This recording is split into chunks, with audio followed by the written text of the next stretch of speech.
Samedi 30 novembre 2019, au 177 rue de Charonne à Paris, dans le 11e arrondissement de la capitale française, que le mouvement La Côte d'Ivoire Victorieuse a choisi pour faire connaître à la Côte d'Ivoire toute entière et à la presse en particulier par l'entremise d'une conférence. Ce mouvement, selon son président, M. Yves Nianioro, vient pour apporter un sang neuf à la politique ivoirienne qui, selon lui, est dirigée par des gens du passé. Ce jour du 30 novembre 2019 est une date historique qui restera marquée dans les annales de la vie politique ivoirienne et celle de notre mouvement politique à tous, qui est la Côte d'Ivoire victorieuse, appelée de ses initiales la CIV. En effet, cette première conférence de presse a pour but de présenter officiellement la CIV au peuple de Côte d'Ivoire, de lui faire part de ses idéaux, de ses objectifs, de ses ambitions, de son positionnement sur l'échiquier politique ivoirien, bien entendu sans oublier son offre politique. Mesdames et messieurs, permettez-moi tout d'abord de vous parler d'un pays, d'un peuple, d'une nation. Avant que l'on ne s'imprègne du principal sujet de notre conférence de presse, pour laquelle nous sommes présents, bien entendu. Un territoire de 322 462 km². Un peuple hospitalier, très hospitalier. Une agriculture florissante au milieu des années 70, qui a donné naissance à ce que l'on a appelé le boom économique. Un pays riche en minerais au nord, riche de sa terre fertile dans ses régions du sud-ouest, du centre et de l'est, riche de sa mixité ethnique, de son métissage et de sa diversité culturelle. Un pays où jadis, le nordiste n'avait pas d'ennemis. Le sudiste n'avait pas d'ennemis. Le ressortissant de l'ouest, de l'est et du centre non plus. En fait, un pays dans lequel l'appartenance ethnique, régionale et religieuse n'avait pas d'importance. Un pays qui connut une croissance économique extraordinaire, un développement urbain à l'image des pays développés, une éducation appréciée de tous, à tel point que sa notoriété a dépassé ses frontières et a attiré de nombreux étudiants étrangers. On se rappelle quand il y avait à l'époque nos frères béninois qui venaient enseigner en Côte d'Ivoire. Un pays au sein duquel tous les adultes étaient les parents de tous les enfants. Et tous les enfants, les progénitures de tous les adultes, où la solidarité entre les peuples était forte et les liens sociaux intenses. Oui, mesdames et messieurs, un pays où la cohésion sociale était une réalité. Mesdames et messieurs, ce pays dont je viens de faire la description, c'est le nôtre, c'est la Côte d'Ivoire. Mesdames et messieurs, le portrait de notre pays que je viens de vous exposer est malheureusement bien loin, très loin, derrière nous. L'empoisonnement par des propos de certains de nos acteurs politiques et la mauvaise gestion de l'État durant plusieurs décennies ont donné naissance à la division, au clanisme, à la haine de l'un envers l'autre pour des raisons purement politiques. L'union a laissé la place à la division. L'amour a laissé la place à la haine. La cohésion sociale au clanisme et au régionalisme. Les valeurs républicaines à la dégradation du symbole républicain.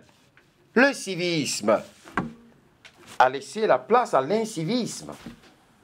Le paysage politique a pesé à un paysage politique qui fait la honte de notre nation, dont les acteurs s'affrontent par des échanges d'insultes, de violences verbales, sans se soucier de la jeune génération qui observe, qui nous regarde. La tolérance a laissé la place au fanatisme. Et l'adhésion à un parti politique est pour la plupart basée sur l'appartenance ethnique ou régionale du leader, non pas pour le projet de société qu'il propose. Plus de 3248 morts. Je dis bien 3248 morts. Voilà l'affreux et malheureux bilan que nous avons connu durant la crise post-électorale de 2010-2011. Et comme si cela ne suffisait pas, l'Ivoirien lambda ne vit plus, il survit. Il faut qu'on se dise les choses clairement. Il survit face à la cherté de la vie, face au chômage grandissant, face à la précarité. Il survit face à un système de santé inquiétant, face à une éducation à la dérive. Et pour finir, à l'approche de chaque élection présidentielle, on lui impose la peur, la psychose. Il veut quitter le pays. Oui, Ivoiriens, Ivoiriennes, notre pays est malade.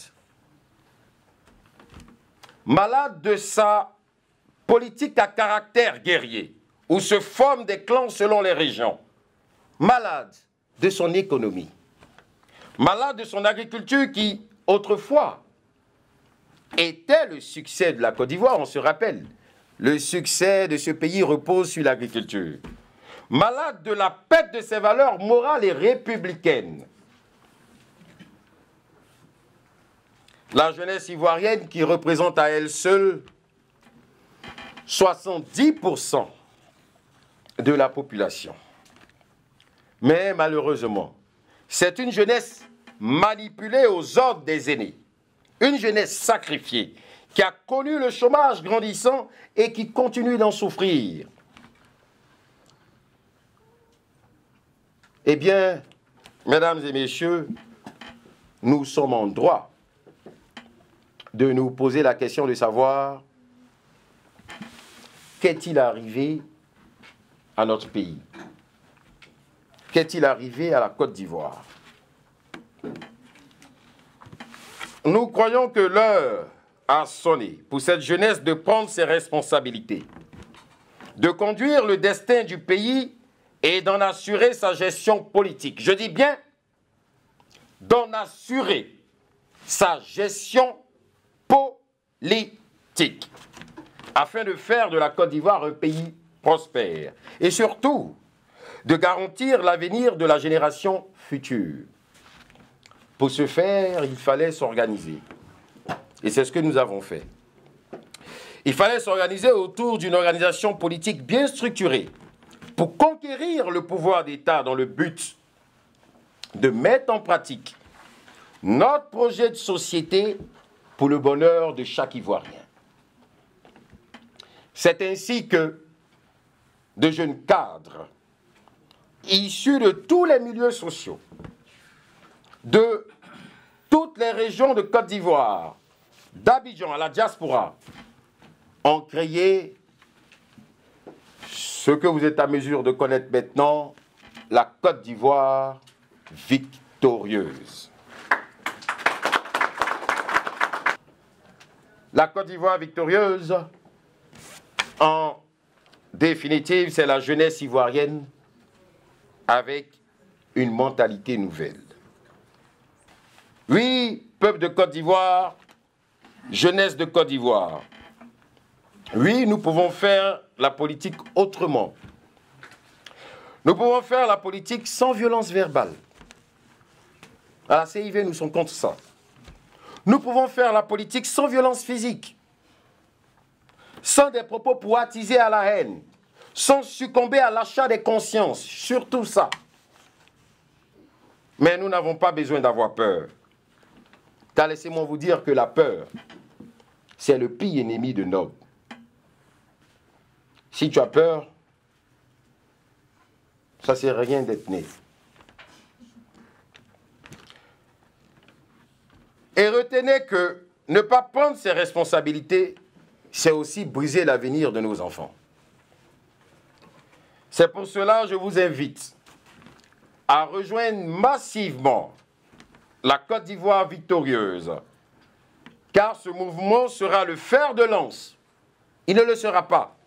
Il est le fer de lance qu'on utilisera tous ensemble pour redonner à notre pays ses valeurs, son civisme, sa bonne éducation, son développement, sa croissance économique, tous les facteurs clés qui constituent l'ensemble de la bonne gestion d'un État. Nous lançons donc un appel à toutes les intelligences, car notre jeunesse s'en possède, imprégnée de la profonde volonté de changer les choses, de nous rejoindre et d'apporter leurs idées et leurs contributions pour le bien-être de la Côte d'Ivoire.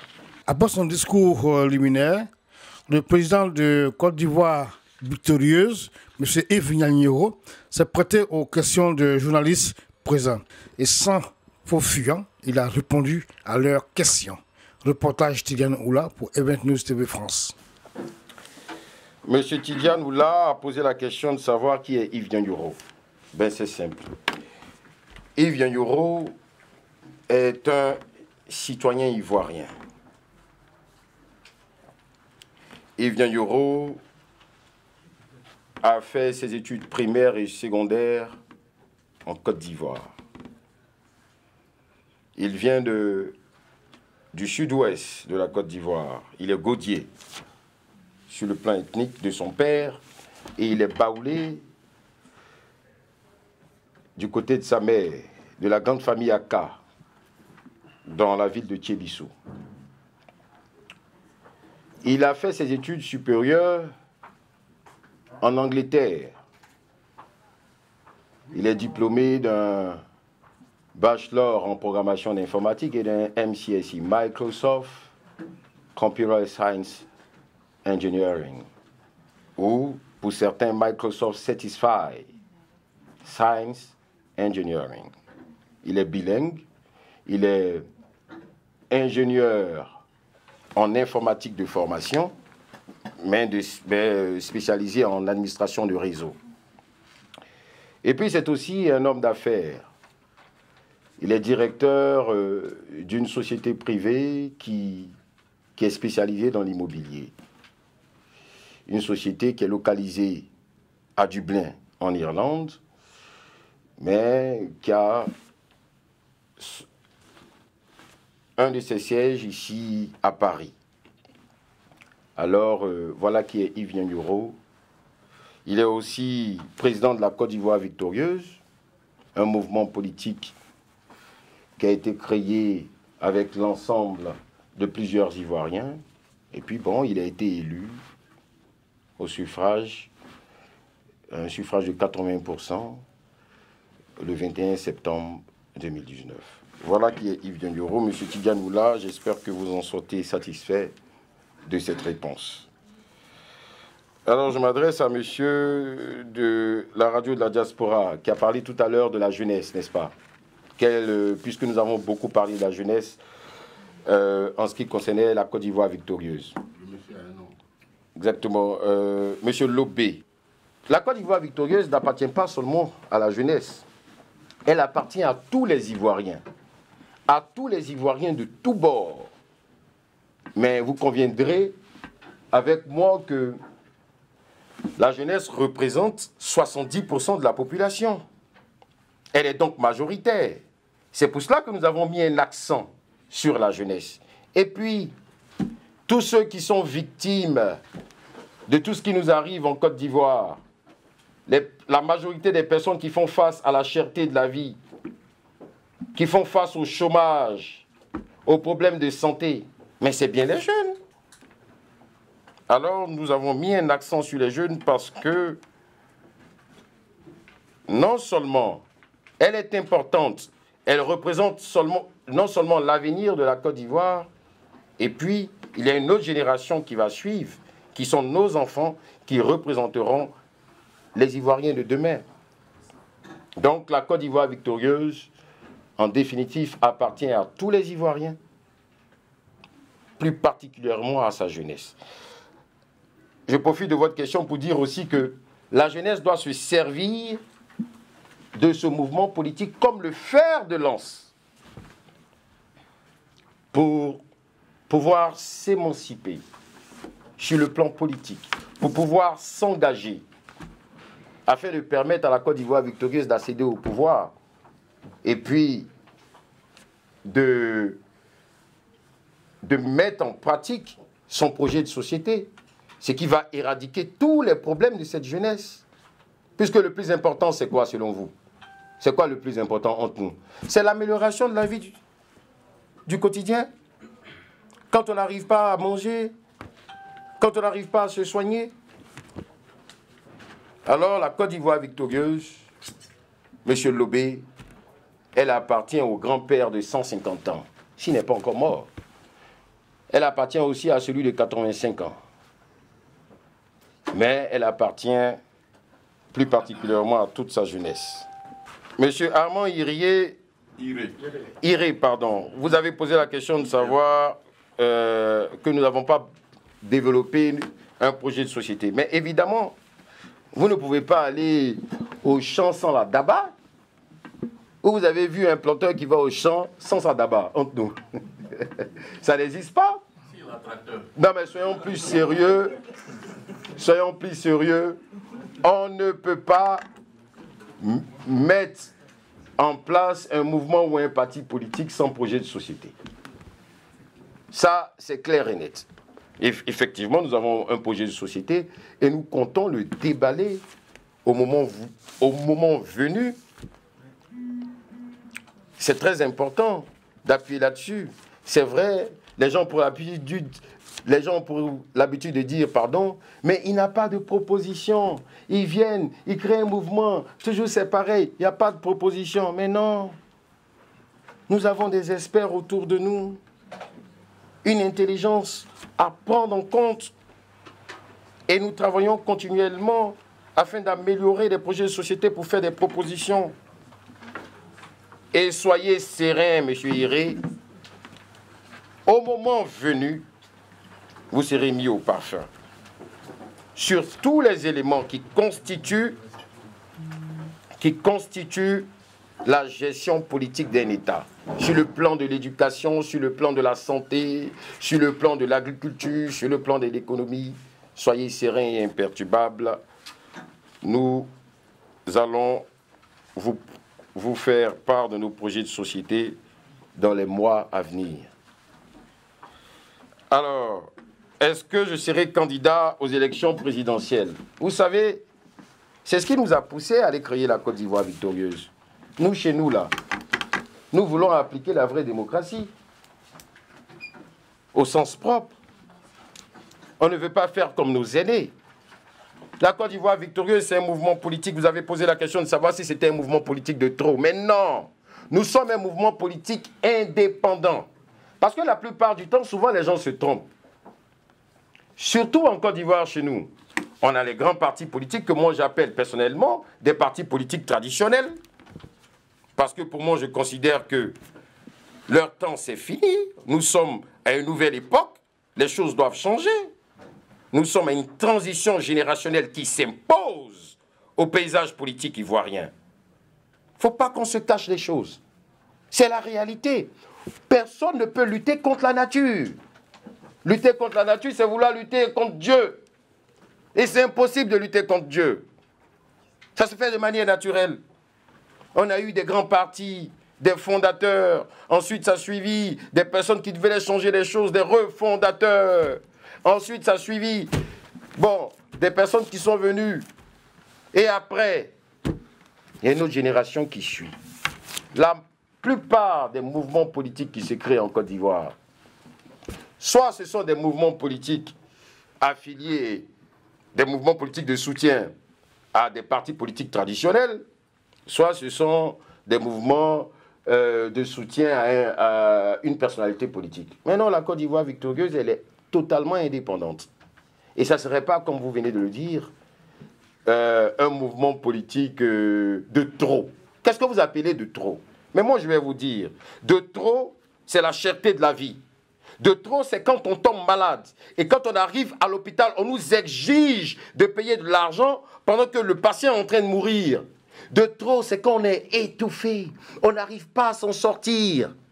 De trop, c'est quand la population ivoirienne en a marre et que la précarité est grandissante et que la misère se fait sentir. Ça, c'est de trop.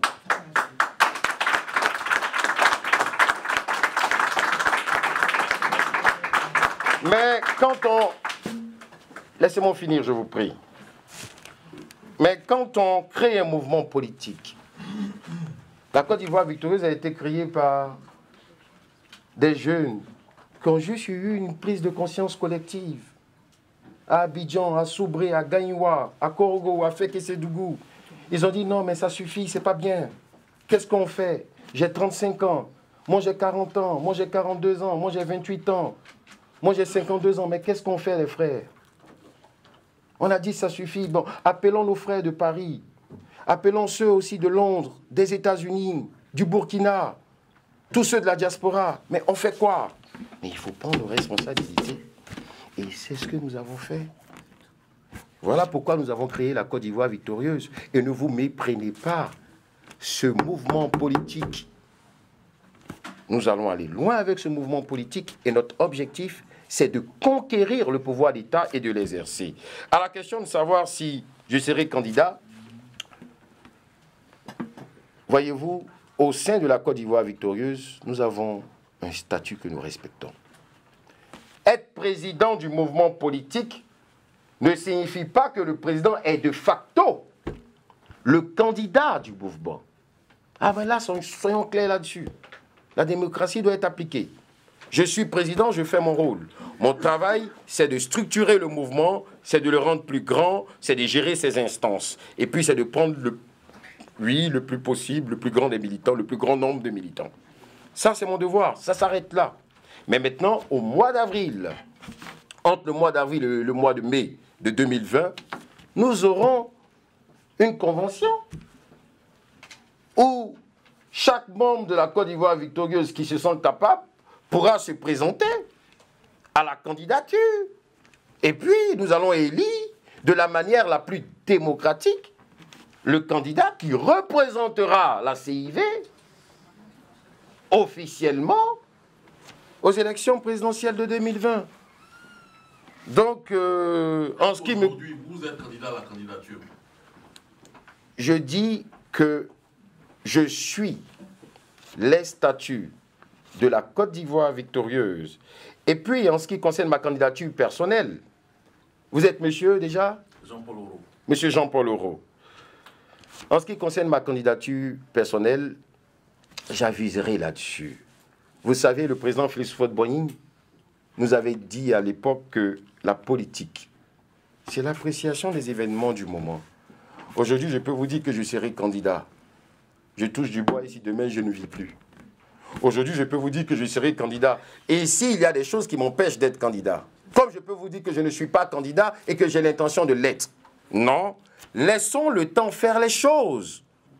Pour l'instant, je suis président de la Côte d'Ivoire victorieuse et je m'arrête à cela. N'abusons pas. Le temps viendra, au moment du mois d'avril, du mois de mai, quand notre organe va organiser cette convention, ma conscience interne pourra me parler intérieurement, comme vous, M. Oro, vous en avez une conscience interne. Et puis, là, je vais prendre une décision pour dire, ben, je suis candidat. Ben non, je ne suis pas candidat. Katiola a annoncé sa candidature. Si Gbagbo était président, si Bédié était président. Candidat. Et candidat, plutôt, excusez-moi. Quel est l'avis de Côte d'Ivoire victorieuse là-dessus? Et puis, deuxièmement, rebondir sur la question de mon confrère tout à l'heure quand il disait qui est Yves Nyayoro. En réalité, je pense qu'il veut parler de votre parcours politique. Vous venez d'où? Vous avez quel parcours politique que les Ivoiriens vous connaissent, ou du moins vous le connaissent? Merci. Monsieur Yves Nyayoro, Augustin Lové, encore là-bas de la diaspora. Je voulais juste vous poser une question sur la visite. Vous avez souhaité élever la caution de l'éligibilité à la candidature présidentielle à 100 millions de CFA et introduire le système de parrainage. Cela ne sera-t-il pas un obstacle à la candidature du futur candidat, la CIV? Votre question est de savoir si le président Alassane... Vous avez dit que le président Alassane Ouattara a annoncé sa candidature à Katiola, n'est-ce pas? Oui. Alors, nous sommes régis par des règles. Nous avons une constitution qui est notre loi fondamentale, qui est la Bible et le Coran du pays. Mais le président Alassane Ouattara a-t-il le droit de se présenter ou pas? Pour ma part, selon la Constitution, je dis bien, écoutez bien ce que je suis en train de dire. Selon la Constitution, oui. Mais est-ce que pour un pays comme la Côte d'Ivoire, après avoir fait 2 mandats à la tête d'un État, un pays comme la Côte d'Ivoire qui a ses propres réalités politiques, la Côte d'Ivoire, ce n'est pas le Bénin, ce n'est pas le Sénégal, je l'ai toujours dit. Un pays qui a traversé des moments difficiles. Est-ce qu'il faut aller encore faire un premier mandat d'une autre constitution, mais d'un 3e mandat? Je dis non. Et nous, à la Côte d'Ivoire victorieuse, nous sommes sereins et imperturbables. Nous avons toute confiance au président Ouattara. Nous le savons, très intelligent. Docteur en économie, Premier ministre au gouvernement ivoirien. Voilà quelqu'un qui a fait des réformes quand il fut Premier ministre. Mais bon, nous lui donnons encore notre confiance. Et nous pensons que pour l'avenir des Ivoiriens, pour garantir la paix, pour garantir la cohésion sociale, la cohésion nationale, il ne se présentera pas aux élections présidentielles de 2020. Ça, c'est notre position, c'est notre avis là-dessus. Alors, monsieur le deuxième intervenant, désolé, j'ai noté le nom, mais monsieur Oula, vous avez dit que, ben écoutez, j'ai été au PDCI, mon chien et tout. Ben écoutez, voyez-vous, ça aussi, c'est ce que nous voulons combattre. Ce n'est pas de votre faute, hein. Vous êtes ivoirien et c'est cette mentalité que nous voulons combattre. Vous voyez, la liberté de penser, la liberté de réfléchir, la liberté d'agir, c'est aussi ça la démocratie. Oui, j'ai été au PDCI, je ne vais jamais m'en cacher et j'ai été fier d'être un militant du PDCI. Vous l'avez occulté quand vous présentez. Je finis. Vous me laissez terminer. Voilà. Mais quand, arrivé à un certain moment donné, quand on rentre dans un parti politique, c'est parce que nous avons une conviction. C'est parce que nous croyons en quelque chose. Mais à partir du moment où la ligne politique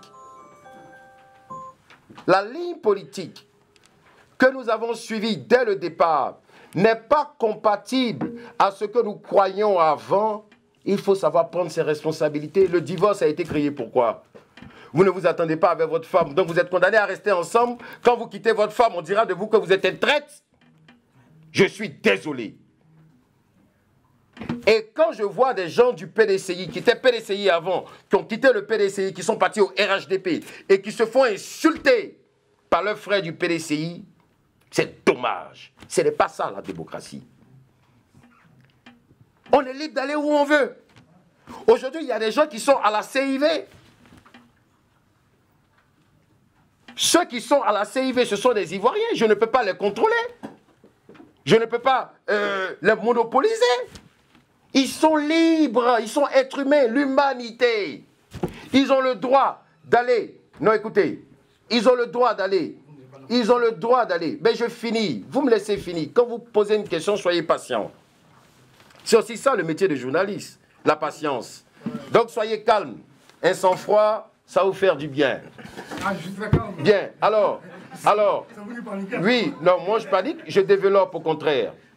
Alors je disais que les gens sont libres d'aller où ils veulent partir. Aujourd'hui, à la Côte d'Ivoire victorieuse, certains peut-être iront, peut-être, je ne sais pas où, dans n'importe quel parti politique, c'est leur droit. Alors moi, c'est vrai, j'étais au PDCI. Toute ma famille, la famille Aka, est issue du PDCI RDA. Mes parents aussi. J'ai suivi cette ligne de conduite, mais nous sommes à une nouvelle époque. Et je rentre au PDCI. En tant que militant, j'occupe mon premier poste de responsabilité en 2017 en tant que président du réseau dynamique, qui est dirigé par M. Jean-Michel Amonkou. Et je me rends compte que la ligne politique qui m'a amené à rentrer dans le PDCI n'est plus compatible à ce que je crois aujourd'hui. Mais alors, il fallait que je prenne mes responsabilités et je les ai prises, ces responsabilités. Aujourd'hui, moi, ancien membre du PDCI, on a des gens ici, à la Côte d'Ivoire victorieuse, qui viennent du FPI, qui viennent du RDR. Peut-être que vous ne savez pas. Ah ben oui, mais je vous l'apprends. Ah oui, mais c'est bien. Qui viennent de tous les partis politiques. Voilà. Et donc nous avons fait la Côte d'Ivoire victorieuse et nous sommes satisfaits de cela. Alors, vous avez posé la question... Sinon, excusez-moi, monsieur le Président. Oui, oui. J'ai posé la question de savoir, tout à l'heure, vous avez dit que le parti traditionnel, c'est le parti du passé. Est-ce que Bédié, qui était votre mentor, est un homme du passé? Mais M. Henri Konan Bédié est un homme politique de la Côte d'Ivoire. Un homme d'État que je respecte personnellement parce qu'il a été chef de l'État. Et moi, je suis pour les institutions.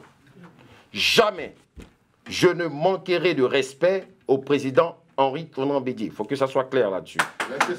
Mais pour moi, monsieur, on a... Son temps est passé. Écoutez, vous ne pouvez pas répondre à ma place, monsieur Oro. Non, mais écoutez, vous n'allez pas remplacer... Non, mais écoutez, vous n'allez pas remplacer mon cerveau au tien. Écoutez, non, oui, c'est tout à fait normal. Mais laissez-moi répondre. Oui. Voilà. Alors, monsieur Bédié est un homme politique. Alors, monsieur Bédié, c'est un homme du passé. Monsieur Bédié, pour moi, pour ma part, chaque chose à son temps, nous sommes à une nouvelle époque. Je considère que nous sommes à une nouvelle époque. Et qu'aujourd'hui, le paysage politique ivoirien, dans le paysage politique ivoirien, s'impose une transition générationnelle. Alors, à partir du moment où il y a une transition générationnelle qui s'impose, pour moi, pas seulement le président Bédié, le président Bédié, le docteur Alassane Ouattara, le président de la République de Côte d'Ivoire, le président Laurent Gbagbo, sont des hommes du passé. Je m'en vais répondre à la question de M. Augustin Lobé. En ce qui concerne les 100 millions de francs CFA, qui est la dernière question de voilà, du deuxième volet, n'est-ce pas? Oui. Bon, voilà. Alors, une chose est claire. Nous avons confiance à notre institution. Le président Alassane Ouattara nous a rassurés. Il nous a dit qu'il n'y aura aucune exclusion concernant les élections présidentielles de 2020. Vous êtes sûr? Oui. C'est ce qu'il nous a dit. Vous êtes sûr? Ben écoutez, moi je m'en tiens aux paroles du chef de l'État. À partir du moment où ça n'a pas encore été appliqué. Et puis respectons les règles. Je suis en train de répondre aux questions. Voilà. Non, mais ne vous en faites pas. Alors, monsieur Lobé, je viens à vous en disant que nous en tenons à ce que le président Ouattara a dit. Il a dit qu'il n'y aura pas d'exclusion. Un point, c'est tout. Mais maintenant, quand il était à Kachola, oui, c'est vrai, il faut 100 millions de cautions, il faut des parrainages. C'est ce qu'il a dit. Mais est-ce que ça a été appliqué? Et en même temps, qu'est-ce qu'il dit? Il dit qu'il n'y aura pas d'exclusion. Mais nous sommes régis par des règles. Que dit l'article 4 de notre Constitution, notre loi fondamentale? Elle dit que tous les Ivoiriens naissent et demeurent libres, égaux en droit. Nul ne peut être privilégié ou discriminé en raison de son origine sociale. Je pense juste ça. Sinon, nul ne peut être discriminé en raison, par exemple, sur le plan religieux, sur le plan ethnique, sur le plan racial. Si tu peux être blanc et puis être ivoirien. Mais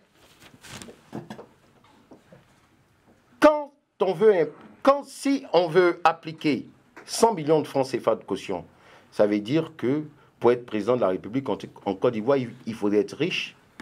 Ça va appartenir à une certaine oligarchie. En même temps, cette oligarchie-là, en retour, qu'est-ce qu'elle veut? Elle veut publiciter les votes des pauvres qui représentent la majorité. Nous, en ce qui nous concerne à la Côte d'Ivoire victorieuse, même le cordonnier du petit quartier d'Abobo sans manquer, ou bien derrière Rail, peut se présenter pour être président de la République à partir du moment où il a un projet de société compatible pour présenter à la population ivoirienne. Et le fait de mettre cet écart-là, pour ma part, c'est la violation de l'article 4, qui est notre constitution, notre loi fondamentale. Là, il y a une discrimination sur le plan social. Mais nous avons tout à fait confiance au président Ouattara. Parce que nous, à la CIV, nous sommes pour le respect des institutions, rappelez-vous. C'est ce que j'ai dit dès le départ. Oui, monsieur le Président, sur la même question, pour continuer, c'est que cette caution a été... On ne peut pas se voiler la face. Au moment où les Ivoiriens n'avaient pas l'argent, Kourbani avait imposé 20 millions. Ben oui, ben oui, mais de toutes les façons... Les gens commencent à avoir de l'argent, donc s'ils disent... oui, mais de toutes les façons, moi je vais vous dire que Oufo Boigny avait déjà institué 20 millions de francs CFA. C'est vrai, vous n'avez pas tort, monsieur Lobé. Mais en même temps, monsieur Tanon, au Bénin, qu'est-ce qu'il fait? C'est 250 millions. Au Sénégal, qu'est-ce qu'ils font? C'est 60 millions de francs CFA. En France, qu'est-ce qu'ils font? C'est 0 centime. En France, et je ne vous apprends rien. Ils sont... Mais écoutez. Quand on parle de démocratie, on est bien content quand ça nous arrange, ok, de donner l'exemple sur la France. Mais quand ça ne nous arrange pas, on ne veut pas copier sur la France. Ça, nous savons tous, hein. On est bien d'accord là-dessus. Arrivé à un certain moment, arrêtons-nous de jouer avec les mots. Nous disons clairement et simplement que en France, c'est 0 centime. Ils vont dans le système de parrainage. Il faut 500 maires qui signent. On envoie le document au Conseil constitutionnel. Ils vérifient, tout est signé. Les 500 membres sont signés. Pap, c'est validé. Ça, au moins, c'est un sens. Parce que ça permet au président de parti de fonder son parti, d'élaborer, d'avoir des élus, des députés et des maires. Ça, c'est un sens. Mais quand on demande 65 millions au Sénégal, on demande 250 millions au Sénégal, est-ce que c'est un sens? C'est une discrimination totale, il faut qu'on se dise clairement. Soit nous sommes pareils, soit nous ne le sommes pas. S'il faut instruire une discrimination entre celui qui habite à Cocody Beverly Hills et celui qui habite à Bobo sans manquer, mais c'est grave. Donc ça veut dire que le pauvre n'a pas le droit de se présenter. Mais moi, je crois que n'allons pas en besogne. À la Côte d'Ivoire victorieuse, notre position, elle est claire. Même les 20 millions dont vous venez de parler, parce que ça a été institué par le père fondateur. Mais nous avions l'intention de revenir là-dessus. Ce n'est pas une question d'argent. Si vous voulez croire, non, la CIV n'a pas d'argent, il ne peut pas payer 150 000, je vous l'ai dit même 150 000 euros. Vous êtes sûr qu'on ne peut pas payer 150 000 euros? Voilà. Ah ben oui, ne vous méprenez pas. Ne vous méprenez pas là-dessus. 150 000 euros, oui, on peut le payer. Mais simplement que c'est une question de principe. Et le président Ouattara, nous avons confiance au chef de l'État. La décision n'a pas encore été prise. C'est juste une proposition qu'il a dite. Et lui-même, il a été victime d'exclusion. Nous nous sommes battus pour le président Ouattara. Parce que lui-même a été victime d'exclusion. Il nous a rassuré qu'il n'y aura aucune exclusion totale. Et cette exclusion-là, en 2010-2011, ça a accouché de quoi? Plus de 3248 morts. Mais posons-nous la question, est-ce que nous avons besoin de revivre ça? La Côte d'Ivoire, ce n'est pas le Bénin. La Côte d'Ivoire, ce n'est pas le Sénégal. Nous avons notre propre mentalité, nos propres réalités. La France, ce n'est pas le Japon. Comme on aime beaucoup copier sur la France. Alors, il faudrait qu'il n'y ait pas de caution. Zéro caution pour quiconque est ivoirien qui voudrait se présenter. C'est ce que nous voulons proposer. Sur la CEI, je demandais que tous les partis politiques aujourd'hui font chorus en tout cas pour dire que cette CEI va entraîner la Côte d'Ivoire dans un désarroi. Quelle est la position de la Côte d'Ivoire sur cette CEI? La commission électorale indépendante, elle ne va pas aux urnes, elle ne vote pas, elle ne se lève pas le jour de vote pour aller faire le rang, pour voter dans des bureaux. Nous sommes clairs là-dessus. Nous sommes plutôt concentrés sur la liste électorale. C'est la liste électorale qui compte. Aujourd'hui, nous avons 6 300 000 d'Ivoiriens, qui sont sur la liste électorale. Mais il y a eu quand même des décès. Il faut une révision totale de la liste électorale. Et puis nous lançons un appel au gouvernement pour qu'il y ait une ouverture totale afin que tous les Ivoiriens puissent avoir le carte d'identité nationale pour s'inscrire massivement. Pour que cette compétition-là de l'élection présidentielle 2020 soit quand même équilibrée. C'est ça le plus important. Mais écoutez, moi demain je suis président de la Côte d'Ivoire. On met une commission électorale indépendante, on prend les gens de l'opposition, il y aura toujours des gens pour se plaindre. Soyons réalistes là-dessus. Il n'y aura jamais de satisfait. Nous sommes de l'opposition. Je ne suis pas contre mes amis de l'opposition. Au contraire, je suis avec eux. Mais je dis, soyons réalistes. Il y a des membres de l'opposition qui sont dans la commission électorale indépendante, mais certains disent ils sont pour le président Alassane Ouattara. Nous, à la CIV, nous sommes contre la gestion de l'État de la Côte d'Ivoire. Nous sommes contre eux. Mais au lieu de nous concentrer sur la commission électorale indépendante, nous préférons nous concentrer sur la liste électorale. C'est ça qui compte pour nous. Et quand nous allons aller aux élections, là, on verra. On a vu ce qui s'est passé. Vous pensez que 2020, c'est 1980? La manière dont les gens trichaient dans les années 80, dans les années 90, vous pensez... On a vu avec le maire Jacques Eo tricher une élection en 2020, pendant qu'il y a des téléphones portables, il y a des vidéos, il y a tout. Vous êtes sûr? Vous allez prendre les PV pour les mettre où? Nous, on veut aller aux élections. Monsieur le Président, j'ai cru comprendre dans votre discours que la Côte d'Ivoire victorieuse était un mouvement politique moderne qui était totalement libre des mouvements politiques traditionnels. Vous savez, il y a un débat qui a cours en ce moment en Afrique comme en Côte d'Ivoire. C'est celui du franc CFA. Il y a une poussée énorme de la jeunesse africaine qui en a marre de vivre dans une situation de dépendance vis-à-vis de la France. D'abord du franc CFA, ensuite des bases militaires françaises en Afrique. Et vous savez, quand on se veut moderne, c'est des débats qu'on ne peut pas occulter. Quelle est la position réelle de la Côte d'Ivoire victorieuse? Et sur la même lancée, vous étiez, il n'y a pas longtemps, membre du bureau, membre des instances du PDCRDA.